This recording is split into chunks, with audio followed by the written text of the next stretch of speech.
வணக்கம். மாநில செய்திகள் வாசிப்பவர் ரெங்கநாதன்.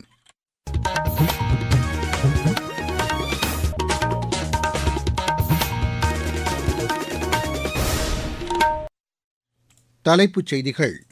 பிரதமர் திரு நரேந்திர மோடி குஜராத்தில் இன்று தேசிய வன உயிரின வாரிய கூட்டத்தில் பங்கேற்கிறார்.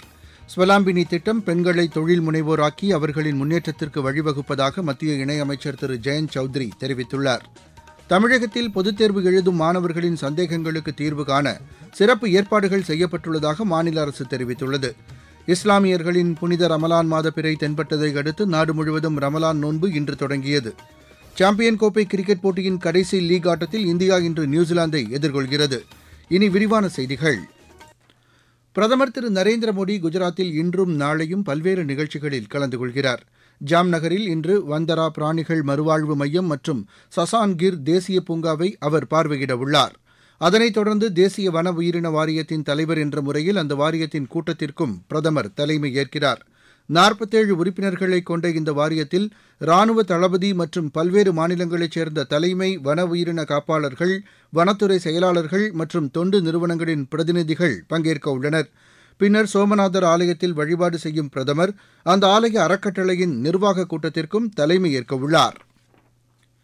ஸ்வலாம்பினி திட்டம் பெண்களை தொழில் முனைவோராக்கி அவர்களின் முன்னேற்றத்திற்கு வழிவகுப்பதாக மத்திய திறன் மேம்பாடு மற்றும் தொழில் முனைவோர் துறை இணையமைச்சர் திரு ஜெயந்த் சௌத்ரி தெரிவித்துள்ளார்.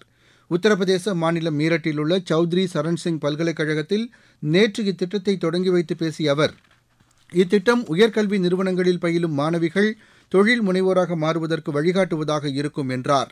மேலும் இளம் பெண்கள் புதிய தொழில் தொடங்குவதற்கென திறன் பயிற்சியை வழங்கும் என்றும் திரு ஜெயந்த் சௌத்ரி தெரிவித்தார். மத்திய அரசின் திறன் மேம்பாட்டு அமைச்சகமும் நித்தி ஆயோக் அமைப்பும் இணைந்து இந்த திட்டத்தை செயல்படுத்துகின்றன. தமிழகத்தில் பொதுத் தேர்வுகள் தொடங்கவுள்ள நிலையில் மாணவர்கள் மற்றும் பெற்றோர்கள் தங்களது சந்தேகங்கள் குறித்து தேர்வு கட்டுப்பாட்டு அறையை தொடர்பு கொண்டு பயன்பெறுமாறு மாநில பள்ளிக்கல்வித்துறை அமைச்சர் திரு அன்பில் மகேஷ் பொய்யாமொழி கேட்டுக் கொண்டுள்ளார். இது தொடர்பாக அவர் வெளியிட்டுள்ள அறிக்கையில் 9493838075 மற்றும் 9498383076 அலைபேசி எண்களில் காலை 8 மணி முதல் இரவு 8 மணி வரை தொடர்பு கொண்டு பயன்பெறலாம் என தெரிவித்துள்ளார். 12ஆம் வகுப்பு பொதுத் தேர்வு நாளையும், 11ஆம் வகுப்பு பொதுத் தேர்வு வரும் 5ஆம் தேதியும், 10ஆம் வகுப்பு தேர்வுகள் இம்மாதம் 28ஆம் தேதியும் தொடங்குவதை அவர் சுட்டிக்காட்டியுள்ளார். இந்த தேர்வுகளை சிறப்பாக நடத்திட கண்காணிப்பு அலுவலர்கள், ஆய்வு அலுவலர்கள் மற்றும் அரசு தேர்வுகள் உதவி இயக்குநர்களுக்கு தக்க அறிவுரை வழங்கப்பட்டுள்ளதாகவும் அவர் தெரிவித்துள்ளார். தேர்வுகளை கண்காணிக்க உரிய அலுவலர்கள் நியமிக்கப்பட்டு அவர்களும் தேர்வுக்கான முன்னேற்பாடுகளை பார்வையிட்டு உறுதி செய்திருப்பதாக அவர் குறிப்பிட்டுள்ளார். தேர்வு மையங்களுக்கு தடையில்லா மின்சாரம் வழங்குவதுடன் போதிய பாதுகாப்பு மற்றும் அடிப்படை வசதிகளுக்கும் ஏற்பாடு செய்யப்பட்டுள்ளதாக அமைச்சர் தெரிவித்துள்ளார்.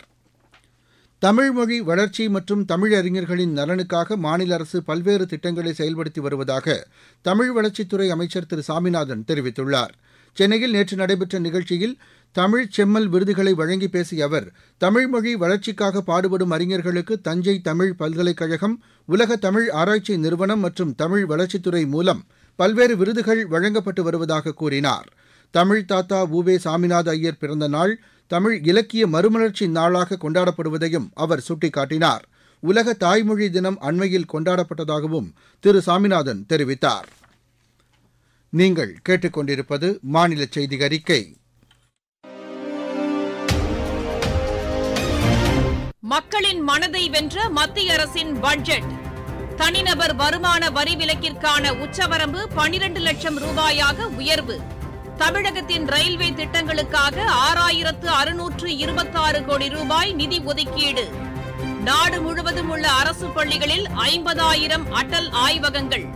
36 வகை உயிர்காக்கும் மருந்துகளுக்கு சுங்க வரியிலிருந்து விலக்கு. மாவட்டம் தோறும் அரசு மருத்துவமனைகளில் புற்றுநோய் சிகிச்சை பராமரிப்பு மையங்கள். லித்தியம் பேட்டரிக்கான சுங்க வரி ரத்து. குழாய் மூலம் குடிநீர் வழங்கும் திட்டம் மேலும் 3 ஆண்டுகளுக்கு நீட்டிப்பு. வளர்ச்சியடைந்த இந்தியாவிற்கான பயணத்தில் மோடி அரசு. தொடரும் மக்கள் நலத் திட்டங்கள்.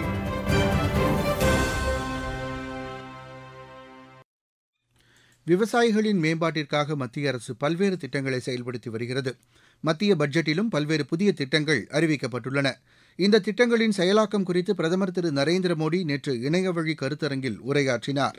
இதில் பங்கேற்ற ஈரோடு மாவட்டத்தைச் சேர்ந்த விவசாயிகள் மத்திய அரசின் திட்டங்கள் தங்களுக்கு பேருதவியாக உள்ளது என்று தெரிவித்தனர்.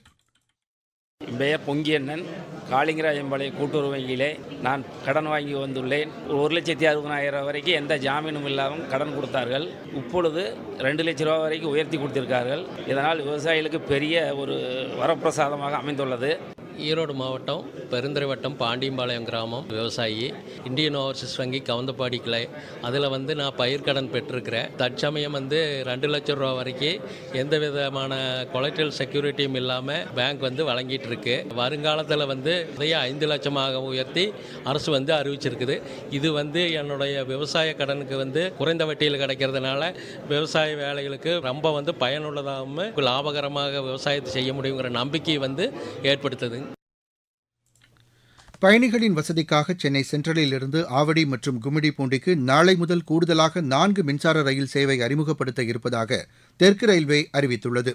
இதன்படி சென்னை மூர் மார்க்கெட் வளாகத்திலிருந்து காலை 11:15 மணிக்கு ஆவடிக்கும், மறுமார்க்கத்தில் ஆவடியிலிருந்து மாலை மணி 5:25க்கும் ரயில்கள் இயக்கப்பட உள்ளன. இதேபோன்று கும்மிடிப்பூண்டியிலிருந்து காலை மணி 9:10க்கு மூர் மார்க்கெட் வளாகத்திற்கு ஒரு ரயிலும், மறுமார்க்கத்தில் மூர் மார்க்கெட் வளாகத்திலிருந்து இரவு மணி 10:35க்கு ஒரு மின்சார ரயிலும் கூடுதலாக இயக்கப்படும் என தெரிவிக்கப்பட்டுள்ளது. இஸ்லாமியர்களின் புனித ரமலான் மாத பிறை தென்பட்டதை அடுத்து நாடு முழுவதும் ரமலான் நோன்பு இன்று தொடங்கியது. நாகப்பட்டினம் மாவட்டம் நாகூர் தர்கா மற்றும் பிற பள்ளிவாசல்களில் இஸ்லாமியர்கள் சிறப்பு தொழுகையில் ஈடுபட்டதாக எமது செய்தியாளர் தெரிவிக்கிறார். நாகை மாவட்டம் நாகூர் தர்கா உலக புகழ் பெற்றதாக விளங்குகிறது. வளைகுடா நாடுகளில் பிறை தென்பட்டதால் ரமலான் நோன்பு தொடங்கிய நிலையில் தமிழ்நாட்டிலும் ரமலான் நோன்பு கடைபிடிக்கும் என தமிழ்நாடு அரசின் தலைமை ஹாஜி அறிவித்தார். அதனைத் தொடர்ந்து நாகை மாவட்டத்தில் புனித ரமலான் மாதம் தொடங்கியதை முன்னிட்டு உலக புகழ்பெற்ற நாகூர் தர்காவில் ரமலான் சிறப்பு தொழுகை இரவு நடைபெற்றது. இதுபோல மாவட்டத்தில் பல்வேறு இடங்களில் உள்ள 40க்கும் மேற்பட்ட பள்ளி வாசல்களில் தராவி எனப்படும் சிறப்பு தொழுகை இரவு நடைபெற்றது. இதில் ஏராளமான இஸ்லாமியர்கள் கலந்து கொண்டனர். சகோதரத்துவத்தையும் ஏழைகளுக்கு உதவி செய்வதையும் வலியுறுத்தும் வகையில் ரமலான் மாதம் சிறப்பாக கடைபிடிக்கப்படுகிறது. ஏழைகளுக்கும் வசதியற்றவர்களுக்கும் கருணையோடு உதவி செய்யும் இந்த நோன்பு காலங்களில் வீண் விவாதங்களை தவிர்த்து இறை பக்தியுடன் ஜகாத் எனும் தர்மத்தினை செய்யும் இஸ்லாமியர்கள் மகிழ்ச்சியோடு ரமலான் நோன்பை தொடங்கியுள்ளனர். நாகையிலிருந்து செல்வன் ஜபராஜ். இருவரிச் செய்திகள். இஸ்ரேலுக்கும் ஹமாஸ் அமைப்பினருக்கும் இடையிலான முதல்கட்ட போர் நிறுத்தம் நேற்றுடன் முடிவடைந்த நிலையில் 2ஆம் கட்ட போர் நிறுத்தம் குறித்து எவ்வித பேச்சுவார்த்தையும் நடைபெறவில்லை என ஹமாஸ் அமைப்பு தெரிவித்துள்ளது. பொலிவியா நாட்டில் 2 பேருந்துகள் மோதிக்கொண்ட விபத்தில் 2 குழந்தைகள் உட்பட 37 பயணிகள் உயிரிழந்தனர். நாட்டில் நிலக்கரி உற்பத்தி நடப்பு நிதியாண்டில் 5.73% அதிகரித்து சுமார் 929 மெட்ரிக் டன் உற்பத்தி செய்யப்பட்டுள்ளதாக மத்திய அரசு தெரிவித்துள்ளது. கடும் பனிப்பொழிவு காரணமாக மூடப்பட்டிருந்த ஜம்மு ஸ்ரீநகர் தேசிய நெடுஞ்சாலையில் மீண்டும் போக்குவரத்து தொடங்கியுள்ளது. சென்னையில் சுமார் 8.5 கோடி ரூபாய் மதிப்பீட்டில் கட்டப்பட்ட மாற்றுத்திறனாளி பெண்களுக்கான காப்பகம், உள் விளையாட்டு அரங்கம் உள்ளிட்டவற்றை துணை முதலமைச்சர் திரு உதயநிதி ஸ்டாலின் திறந்து வைத்தார். பெரம்பலூர் மாவட்டம் வேப்பந்தட்டை ஒன்றியத்திற்குட்பட்ட பெரியம்மாபாளையம் ஊராட்சியில் சுமார் 8.5 ஏக்கர் பரப்பளவில் 1 லட்சம் மரக்கன்றுகள் நடப்பட உள்ளதாக ஆட்சியர் திருமதி கிரேஸ் பச்சாவ் தெரிவித்துள்ளார்.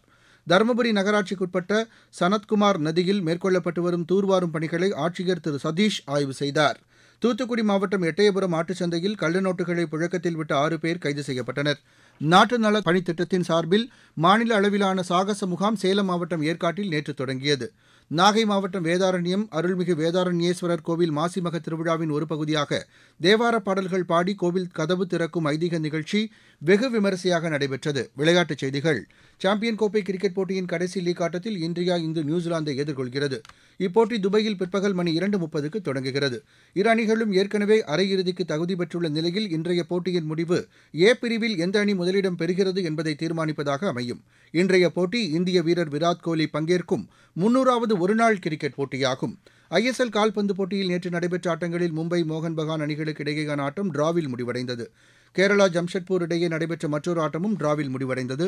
இன்று நடைபெறவுள்ள ஆட்டத்தில் ஈஸ்ட் பெங்கால் அணி பெங்களூருவை எதிர்கொள்கிறது. மீண்டும் தலைப்புச் செய்திகள்.